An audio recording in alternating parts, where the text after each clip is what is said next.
Great morning everyone, dear student. How are you? I hope all are fine. तो चलिए बेटा, आज हम चैप्टर 17 विराम चिन्ह स्टार्ट कर चुके थे। आगे कंटिन्यू करते हैं। अलग अलग से हम सभी जो विराम चिन्ह होते हैं उनको समझते हैं। सबसे पहले अल्प विराम को समझते हैं। देखिए अल्प विराम का चिन्ह देखें सभी। अल्प विराम, अल्प का अर्थ होता है थोड़ा। अल्प विराम का अर्थ हुआ थोड़ा विश्राम करना, यानी थोड़ी देर के लिए रुकना, ठहरना। बातचीत करते समय अथवा लिखते समय जब हम बहुत सी वस्तुओं का वर्णन एक साथ करते हैं तो उनके बीच बीच में अल्प विराम का प्रयोग करते हैं। जब बहुत सी एक जैसी वस्तुओं का प्रयोग कर देते हैं तो उनको अलग अलग दिखाने के लिए बीच बीच में अल्प विराम का प्रयोग करते हैं। जैसे भारत में गेहूं, ठीक है, फिर अल्प विराम, चना, फिर अल्प विराम, बाजरा, फिर अल्प विराम, मक्का आदि बहुत सी फसलें उगाई जाती हैं। जब हम संवाद लेखन करते हैं तब भी अल्प विराम चिन्ह का प्रयोग करते हैं। जैसे नेताजी सुभाष चंद्र बोस ने कहा, जब हम संवाद लेखन करते हैं, जब अपनी बात को दूसरों को समझाते हैं, तो देखिए यहाँ पर अल्प विराम है। तुम मुझे खून दो, मैं तुम्हें आजादी दूंगा। यहाँ कोष्टक का प्रयोग भी किया गया है। पहले आप अल्प विराम देखिए कि संवाद लेखन करते हुए इसका प्रयोग, एक जैसी वस्तु को अलग दिखाने के लिए इसका प्रयोग किया जाता है। संवाद के दौरान हाँ अथवा नहीं के पश्चात भी इसी चिन्ह का प्रयोग करते हैं। जैसे जब हम अपनी स्वीकृति देते हैं, हाँ एकदम से रुकते हैं, ठीक है, तो अल्प विराम मैंने गृह कार्य कर लिया, नहीं, ठीक है, अल्प विराम उसने आपकी बात नहीं सुनी। तो ऐसे हम अल्प विराम का प्रयोग करते हैं, ठीक है। इसके लिए हमें 3 बिंदुओं पर ध्यान देना होता है। सबसे पहले एक जैसी वस्तु को अलग करने के लिए संवाद लेखन करते हुए, और साथ में जब हम अपनी स्वीकृति हाँ नहीं में देते हैं तो भी इसका प्रयोग किया जाता है। अब नेक्स्ट देखिए अर्धविराम। अर्धविराम का चिन्ह देखें सभी। अर्ध का अर्थ होता है आधा, जैसे कि यहाँ नेम में ही लिखा हुआ है आधा। जहां अल्प विराम से कुछ अधिक और पूर्ण विराम से थोड़ा कम विराम लेना हो, यानी अल्प विराम से तो थोड़ा ज्यादा जाकर रुकना होता है और पूर्ण विराम से पहले अथवा रुकना हो, वहां अर्ध विराम का प्रयोग किया जाता है। जैसे असम में बाढ़ आ गई, ठीक है, फिर यहाँ पर अर्ध विराम, सभी अपना घर बार छोड़कर जाने लगे, तो ऐसे अर्ध विराम का प्रयोग किया जाता है। आगे देखिए पूर्ण विराम। वाक्यों की समाप्ति पर पूर्ण विराम का प्रयोग किया जाता है। प्रश्नसूचक वाक्यों में इस चिन्ह का प्रयोग नहीं किया जाता। जहां पर पूर्ण विराम होता है वो क्या होता है, हमारा सामान्य हमारा वाक्य होता है, लेकिन जब हम प्रश्न करते हैं तो प्रश्नवाचक चिन्ह का प्रयोग करते हैं। तो पूर्ण विराम का प्रयोग जब हम करते हैं तो प्रश्नवाचक चिन्ह नहीं लगाया जाता। स्वस्थ व्यक्ति रक्तदान कर सकता है, पूर्ण विराम। आपका लड़का परीक्षित पढ़ाई में कमजोर है, तो यहाँ भी पूर्ण विराम।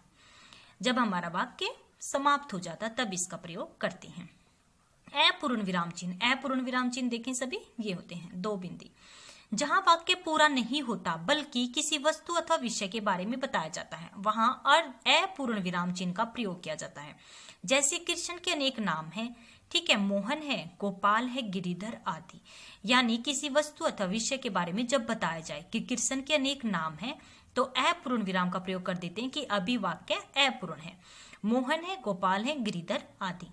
अब प्रश्न सूचक चिन्ह देखिए। जब हम प्रश्न पूछते हैं, बातचीत के दौरान जब किसी से कोई बात पूछी जाती है अथवा कोई प्रश्न पूछा जाता है तब वाक्य के अंत में प्रश्न सूचक चिन्ह का प्रयोग किया जाता है। जैसे शरीर में रक्त कणों का क्या काम है, तो यहाँ प्रश्न पूछा गया है, क्या तुम पौष्टिक खाना खाते हो, यहाँ पर भी प्रश्न किया गया। जब भी प्रश्न किया जाए तो इस चिन्ह का प्रयोग करते हैं। अब देखिए विस्मयादि सूचक चिन्ह। अब विस्मयादि सूचक चिन्ह का प्रयोग कहाँ करते हैं, खुशी प्रकट करने के लिए, आश्चर्य, घृणा, दुख, करुणा, दया आदि भाव को प्रकट करने के लिए इस चिन्ह का प्रयोग किया जाता है। जैसे वह एकदम से खुशी प्रकट की तो उसके बाद ये अंत में नहीं लगाया जाता, ये बल्कि इन भाव को प्रकट करते हुए जिन शब्दों का प्रयोग किया जाता है उनके साथ ही लगाया जाता है। जैसे वहाँ कितना सुंदर दृश्य है, खुशी प्रकट करने के लिए इस चिन्ह का प्रयोग किया गया है यहाँ पर। ओहो, दुख प्रकट करने के लिए यह तो बहुत बुरा लगा हुआ, ठीक है। तो वाक्य पूरा होने पर तो पूर्ण विराम, लेकिन ये जो खुशी, आश्चर्य, घृणा, ये मन के भाव को प्रकट कर रहे हैं, इनके पीछे आपको क्या लगाना, विस्मयादि बोधक चिन्ह। छी कितनी गंदगी है, घृणा प्रकट हुई, अरे तुम यहाँ आ गए, आश्चर्य प्रकट किया गया, ठीक है। तो इसके अरे के बाद क्या आएगा, विस्मयादि बोधक चिन्ह। आगे देखिए अब हम समझेंगे निर्देशक चिन्ह क्या होता है? निर्देश जिसे आप डैश बोलते हैं। कोई भी निर्देश अथवा सूचना देने वाले वाक्य के बाद निर्देशक चिन्ह का प्रयोग किया जाता है। जैसे निम्नलिखित विषयों में से किसी एक विषय पर निबंध लिखे। जब हम बोलते हैं कि निम्नलिखित विषयों पर किसी एक विषय पर निबंध लिखे तो इस निर्देशक का प्रयोग करते हैं। ठीक है, तो देखिए भारतीय पर्व, मेरा प्रिय खेल। अध्यापक ने कहा, जब हम अपनी बात भी कोई सूचना दे रहे होते हैं तो भी इसका प्रयोग होता है। अपनी मातृभाषा में लिखकर अभ्यास करो, यानी सूचना देने पर भी कोई निबंध लिखते हैं। ठीक है, कोई निर्देश दिया जाता है तो भी, निर्देश देने पर भी और कोई निबंध लिखने पर भी इसका प्रयोग हम करते हैं। अब उदाहरण चिन्ह देखिए, कोष्टक ये होता है एक हरा उदाहरण चिन्ह और ये होता है दोहरा उदाहरण चिन्ह। ठीक है, उदाहरण चिन्ह दो प्रकार के होते हैं, एक हरे और दोहरे। इनके चिन्ह देखिए अच्छे से। एक हरे उदाहरण चिन्ह का प्रयोग किसी विशेष व्यक्ति, ग्रंथ, उपनाम आदि को प्रकट करने के लिए करते हैं। यानी जब हम किसी व्यक्ति को दिखाना चाहते हैं, इंडिकेट करना चाहते हैं तो इसका प्रयोग करेंगे, ग्रंथ का या उपनाम का। जैसे देखिए बीजक, यहाँ पर एक हरे उदाहरण चिन्ह का प्रयोग है, कबीरदास द्वारा रचित ग्रंथ है।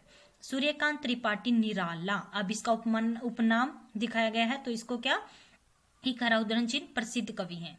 सरदार वल्लभ भाई पटेल लौह पुरुष के नाम से जाने जाते हैं। ठीक है, तो यहाँ पर इन सभी पर क्या लगाया गया है, एक हरा उदाहरण चिन्ह।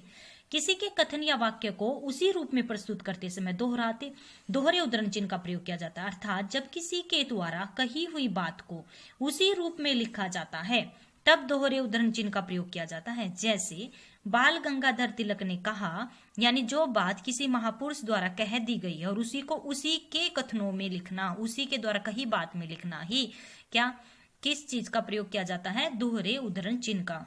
जैसे बाल गंगाधर तिलक ने कहा, संतरता हमारा जन्म सिद्ध अधिकार है, तो उसी के कथन को हम दोहरा उदाहरण चिन्ह में यहाँ बांध देते हैं। सुभाष चंद्र बोस ने कहा, दिल्ली चलो, तो यहाँ क्या लगेगा, दोहरा उदाहरण चिन्ह। तो आज हमें पता चला है कि एक हरा उदाहरण चिन्ह जो होता है वो किसी विशेष व्यक्ति, ग्रंथ या उपनाम आदि को प्रकट करने के लिए किया जाता है, और दो हरे उदाहरण चिन्ह का प्रयोग किसी के द्वारा कही गई बात को उसी रूप में यदि हम प्रयोग कर रहे हैं तो दो हरे उदाहरण चिन्ह का प्रयोग किया जाता है। आगे देखिए कोष्टक का प्रयोग।